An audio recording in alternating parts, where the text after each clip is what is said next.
Hi, everyone. 2 years ago, my life changed forever. My wife, Kelsey, and I welcomed our daughter, Leela, into the world. Now, becoming a parent is an amazing, amazing experience. Your whole world changes overnight, and all of your priorities change immediately, so fast that it makes it really difficult to process sometimes. Now, you also have to learn a tremendous amount about being a parent, like, for example, how to dress your child. This was new to me. This is an actual outfit. I thought this was a good idea. And even Leela knows that it's not a good idea. So there was so much to learn and so much craziness all at once. And to add to the craziness, Kelsey and I both work from home. We're entrepreneurs. We run our own businesses. So Kelsey is develops courses online for yoga teachers. I'm an author. And so I'm working from home. Kelsey's working from home. We have an infant, and we're trying to make sure that everything gets done that needs done. And life is really, really, really busy. And a couple weeks into this amazing experience, when the sleep deprivation really kicked in, like around week 8, I had this thought, and it was the same thought that parents across the ages internationally, everybody has had this thought, which is, I am never going to have free time ever again. And somebody said it's true. Yeah, it's not exactly true, but it feels really, really true in that moment. And this was really disconcerting to me, because one of the things that I enjoy more than anything else is learning new things. Getting curious about something and diving in and fiddling around and learning through trial and error and eventually becoming pretty good at something. And without this free time, I didn't know how I was ever going to do that ever again. And so I'm a big geek. I want to keep learning things. I want to keep growing. And so what I decided to do was go to the library and go to the bookstore and look at what research says about how we learn and how we learn quickly. And I read a bunch of books, I read a bunch of websites, and trying to answer this question: how long does it take to acquire a new skill? You know what I found? 10,000 hours. Anybody ever heard this? 10,000. It takes 10,000 hours. If you want to learn something new, if you want to be good at it, it's going to take 10,000 hours to get there. And I read this in book after book and website after website, and my mental experience of reading all of this stuff was like, no! I don't have time. I don't have 10,000 hours. I am never going to be able to learn anything new ever again. But that's not true. So 10,000 hours, just to give you a rough order of magnitude, 10,000 hours is a full-time job for 5 years. That's a long time. And we've all had the experience of learning something new, and it didn't take us anywhere close to that amount of time, right? So what's up? There's something kind of funky going on here. What the research says and what we expect and have experiences, they don't match up. And what I found, here's the wrinkle. The 10,000 hour rule came out of studies of expert level performance. There was a professor at Florida State University. His name is K. Anders Ericsson. He's the originator of the 10,000 hour rule. And where that came from is he studied professional athletes, world-class musicians, chess grandmasters, all of these ultra-competitive folks in ultra-high-performing fields, and he tried to figure out how long does it take to get to the top of those kinds of fields. And what he found is the more deliberate practice, the more time that those individuals spent practicing the elements of whatever it is that they do, the more time you spend, the better you get. And the folks at the tippy top of their fields put in around 10,000 hours of practice. Now, we were talking about the game of telephone a little bit earlier. here's what happened. An author by the name of Malcolm Gladwell wrote a book in 2007 called Outliers, the Story of Success. And the centerpiece of that book was the 10,000-hour rule. Practice a lot, practice well, and you will do extremely well. You'll reach the top of your field. So the message, what Dr. Erickson was actually saying is, it takes 10,000 hours to get to the top of an ultra-competitive field in a very narrow subject. That's what that means. But here's what happened. Ever since Outliers came out, immediately came out, reached the top of the bestseller list, stayed there for 3 solid months. All of a sudden, the 10,000-hour rule was everywhere. And a society-wide game of telephone started to be played. So this message, it takes 10,000 hours to reach the top of an ultra-competitive field, became, it takes 10,000 hours to become an expert at something. Which became, it takes 10,000 hours to become good at something. Which became, it takes 10,000 hours to learn something. But that last statement, it takes 10,000 hours to learn something, it's not true. It's not true. So, what the research actually says, if I spent a lot of time here at the CSU library in the cognitive psychology stacks, because I'm a geek. And when you actually look at the studies of skill acquisition, you see over and over and over a graph like this. Now, researchers, whether they're studying a motor skill, something you do physically, or a mental skill, they like to study things that they can time, because you can quantify that, right? So they'll give research participants a little task, something that requires physical arrangement or something that requires learning a little mental trick, and they'll time how long a participant takes to complete the skill. And here's what this graph says. When you start, so when researchers gave participants a task, it took them a really long time because it was new and they were horrible. With a little bit of practice, they get better and better and better, and that early part of practice is really, really efficient. People get good at things with just a little bit of practice. Now, what's interesting to note is that if, we don't really, for skills that we want to learn for ourselves, we don't care so much about time, right? We just care about how good we are, whatever good happens to mean. So if we relabel performance time to how good you are, the graph flips, and you get this famous and widely known, this is the learning curve. And the story of the learning curve is when you start, you're grossly incompetent and you know it, right? With a little bit of practice, you get really good really quick. So that early level of improvement is really fast. And then at a certain point, you reach a plateau, and the subsequent gains become much harder to get. They take more time to get. Now, my question is, I want that, right?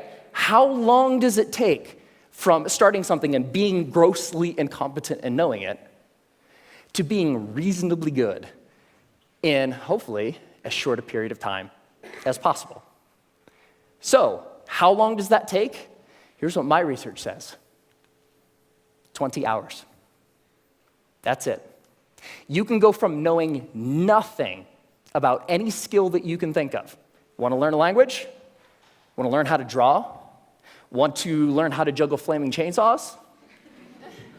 If you put 20 hours of focused, deliberate practice into that thing, you will be astounded at how good you are. 20 hours is doable. That's about 45 minutes a day for about a month, even skipping a couple days here and there. 20 hours isn't that hard to accumulate. Now, there's a method to doing this, because it's not like you can just start fiddling around for about 20 hours and expect these massive improvements. There's a way to practice intelligently. There's a way to practice efficiently that will make sure that you invest those 20 hours in the most effective way that you possibly can. And here's the method. It applies to anything. The first is to deconstruct the skill. Decide exactly what you want to be able to do when you're done, and then look into the skill and break it down into smaller and smaller pieces. Most of the things that we think of as skills are actually big bundles of skills that require all sorts of different things. The more you can break apart the skill, the more you're able to decide what are the parts of this skill that will actually help me get to what I want, and then you can practice those first. And if you practice the most important things first, you'll be able to improve your performance in the least amount of time possible. The second is learn enough to self-correct. So get 3 to 5 resources about what it is you're trying to learn. Could be books, could be DVDs, could be courses, could be anything. But don't use those as a way to procrastinate on practice. I know I do this, right? Get like 20 books about the topic. It's like, I'm going to start learning how to program a computer when I complete these 20 books. No, that's procrastination. What you want to do is learn just enough that you can actually practice and self-correct or self-edit as you practice. So the learning becomes a way of getting better at noticing when you're making a mistake and then doing something a little different. The third is to remove barriers to practice. Distractions, television, internet, all of these things that get in the way of you actually sitting down and doing the work. And the more you're able to use just a little bit of willpower to remove the distractions that are keeping you from practicing, the more likely you are to actually sit down and practice, right? And the fourth is to practice for at least 20 hours.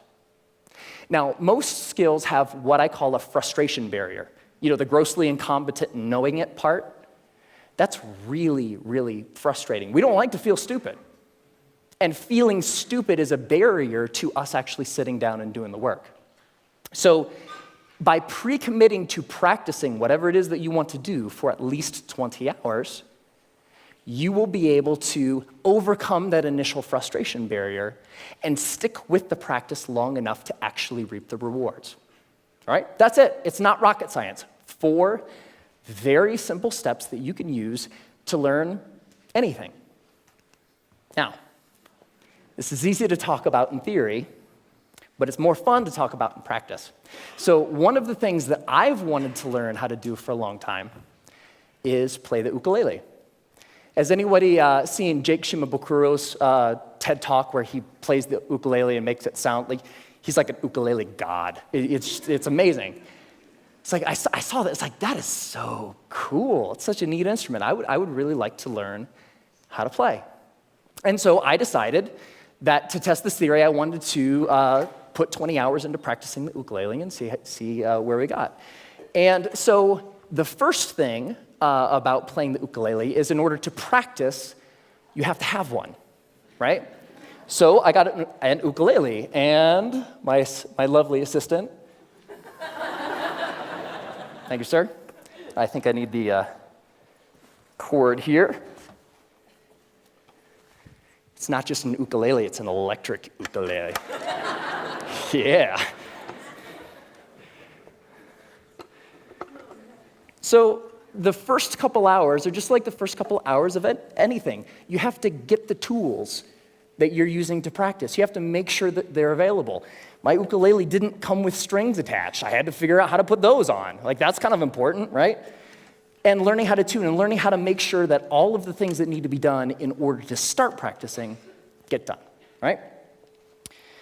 Now, one of the things when I was ready to actually start practicing was I looked in online databases and songbooks for how to play songs. And they say, okay, ukuleles, you can play more than one string at a time, so you can play chords. That's cool. You're accompanying yourself. Yay, you.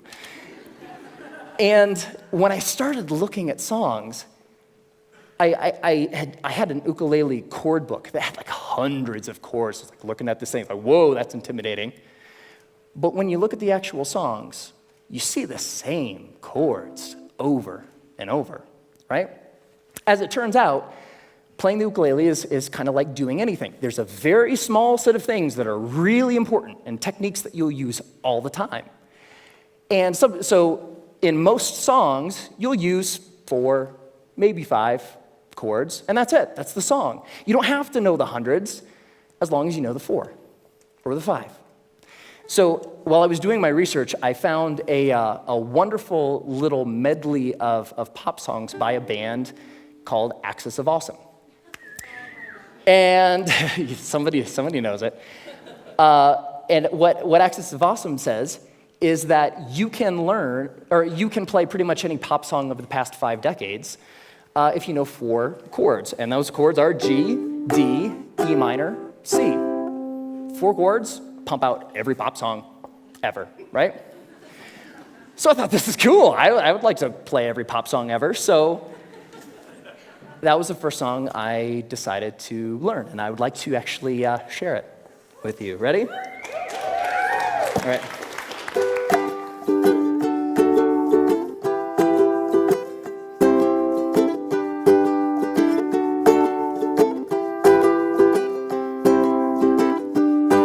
Just a small town girl living in a lonely world. She took the midnight train going anywhere. I heard that you settled down, that you found a girl, that you're married now. Every night in my dreams I see you, I feel you. That is how I know we'll go on. I won't hesitate no more. It cannot wait, I'm yours. 'Cause you are amazing.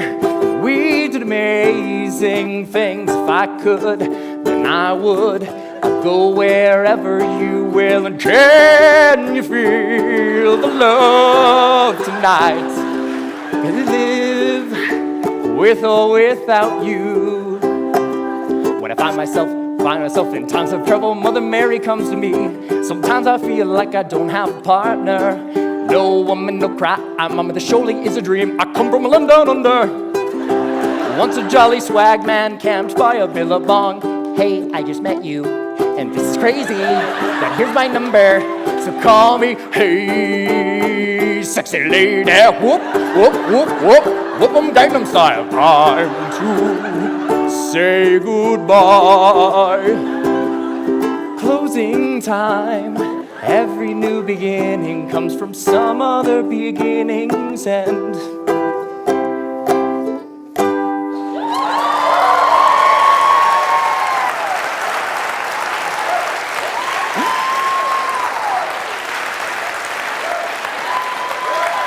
Thank you. Thank you. I love that song. And I have a secret to share with you. So by playing that song for you, I just hit my 20th hour of practicing the ukulele. Thank you.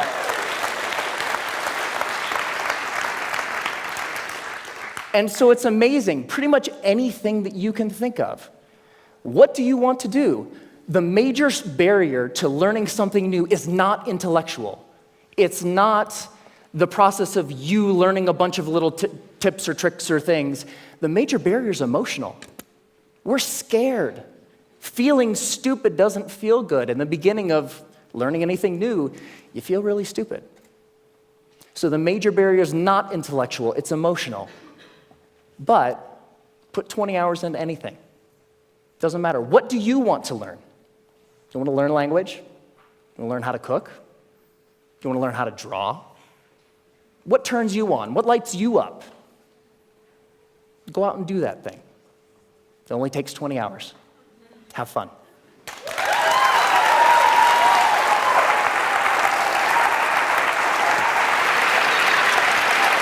Great job.